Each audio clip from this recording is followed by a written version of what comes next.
बिस्मिल्लाहिर्रहमानिर्रहीम। तमाम देखने और सुनने वालों को अस्सलाम वालेकुम। आप देख रहे हैं YouTube channel doctor Umair VN expert.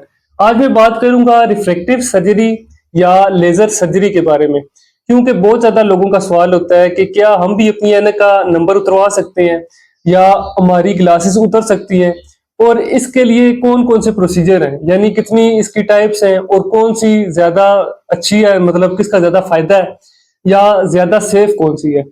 फिर इसके अलावा ये कि किस हद तक ग्लासेस का नंबर उतर सकता है और कौन सी एज में उतर सकता है, और बाकी इसके साइड इफेक्ट्स क्या हैं।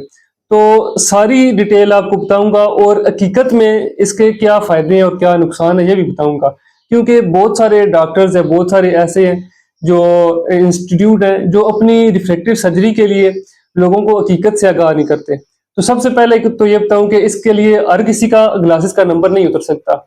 इसकी कुछ लिमिटेशंस हैं। सबसे पहले तो ये कि आपकी उम्र 18 से ऊपर होनी चाहिए, यानी 18 से ज्यादा होनी चाहिए। अगर सेफ जोन में आपको बताऊं तो कुछ लोग कहते हैं 18 हो, कुछ कहते हैं 20 हो, लेकिन जो एक सेफ एज है ये लेजर सर्जरी के लिए वो ये है कि 21 साल से ऊपर हो। 21 साल से ऊपर एज होगी आपकी तो आपके लिए ज्यादा फायदा है। फिर इसके अलावा ये कि आपका नंबर स्टेबल होना चाहिए, यानी आपकी जो ग्लासेस का नंबर है अगर साल में -3 है तो -4 तक बढ़ रहा है, फिर आपके लिए इतना सेफ नहीं है क्योंकि नंबर ज्यादा बढ़ रहा है। अगर 0.25 बढ़ रहा है नंबर, यानी -3 था -3.25 हो गया, इतना बढ़ रहा है तो फिर आप करा सकते हैं। फिर इसके अलावा ये कि इसकी कुछ टाइप्स होती हैं, एक तो PRK, फिर इसके अलावा एक्साइमर लेजर है या फिर फेम्टो रिफ्रैक्टिव है, और अभी लेटेस्ट एक आई है स्माइल या स्माइल प्रो। तो ये सारी जो रिफ्रैक्टिव सर्जरी की एक टाइप्स हैं उसकी डिफरेंट तरह की। और इसके अलावा ये कि अगर किसी को आंखों की कोई एलर्जी है, कोई बीमारी है, या बार बार कोई इन्फेक्शन हो रहा है, यानी कुछ टाइम के लिए हुआ और फिर हो रहा है, तो ऐसे पेशेंट को भी रिफ्रैक्टिव सर्जरी नहीं करानी चाहिए, क्योंकि जब इन्फेक्शन होगा तो बार बार वो उसकी जो टीयर फिल्म है वो डिस्टर्ब होगी या आई के बाकी जो पार्ट हैं वो सारे डिस्टर्ब होंगे। फिर इसके साइड इफेक्ट्स, जो सबसे बड़ा इसका साइड इफेक्ट है वो ये है कि अगर आपको ड्राइनेस है तो आपने लेजर सर्जरी या रिफ्रैक्टिव सर्जरी नहीं करानी, क्योंकि पहले ही आपको ड्राइनेस है। और आपके इसका जो रिफ्रैक्टिव सर्जरी है इसका साइड इफेक्ट यही है कि कुछ टाइम के लिए ड्राइनेस हो जाती है। वो लेजर का प्रोसीजर इस तरह का होता है कि उसकी वजह से कुछ टाइम के लिए 3-4 माह के लिए ड्राइनेस हो सकती है, तो आपको उसके कतरे इस्तेमाल करने पड़ते हैं। लेकिन अगर आपको ऑलरेडी ड्राइनेस है तो फिर आपको ये नहीं कराना चाहिए, मैं रिकमेंड नहीं करता। फिर इसके अलावा ये कि इसके लिए काफी सारे टेस्ट होते हैं। आप जो कॉर्निया आंख का जो पुतली है उसकी एक नॉर्मल रेंज देखी जाती है, एक उसके लिए वैल्यू होती है।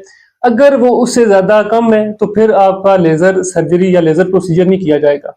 तो इसके अलावा ये कि अगर किसी को केराटोकोनस है या किसी को अर्थराइटिस है, अर्थराइटिस की वजह से ड्राइनेस है, तो उसका भी लेजर प्रोसीजर नहीं किया जाता। केराटोकोनस में बहुत हाई नंबर होता है और आई ज्यादा थिन हो जाती है, तो इसकी वजह से उसमें भी केराटोकोनस में भी नहीं किया जाता। फिर बहुत ज्यादा लोगों का एक और सवाल होता है कि क्या ये 100% सेव है। तो 100% सेव नहीं कह सकते, लेकिन ज्यादातर इसका देखा जाता है 92-95% या 92% कि इसके साइड इफेक्ट इतने नहीं है या ये ज्यादा बाद में नंबर नहीं आता।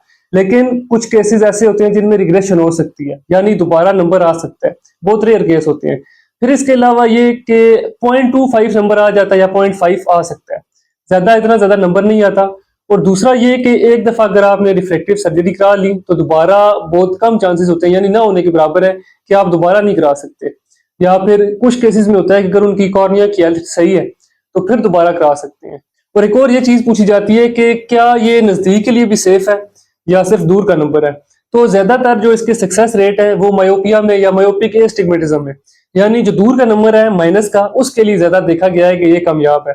नजदीक के लिए भी इसका हो सकता है, काफी अभी रिसर्चेज हो रही है, नए प्रोसीजर भी आ रहे हैं, तो फ्यूचर में क्या होता है इसके लिए नजदीक के लिए भी कोई अच्छा सा प्रोसीजर आ जाए। तो आज की वीडियो इसी से रिलेटेड थी। उम्मीद है आपको वीडियो पसंद आई होगी। अगर वीडियो पसंद आई है तो मेरे यूट्यूब चैनल को सब्सक्राइब करें, लाइक करें और दोस्तों के साथ शेयर करें। तो मिलते हैं नेक्स्ट वीडियो में, तब तक के लिए अल्लाह हाफिज।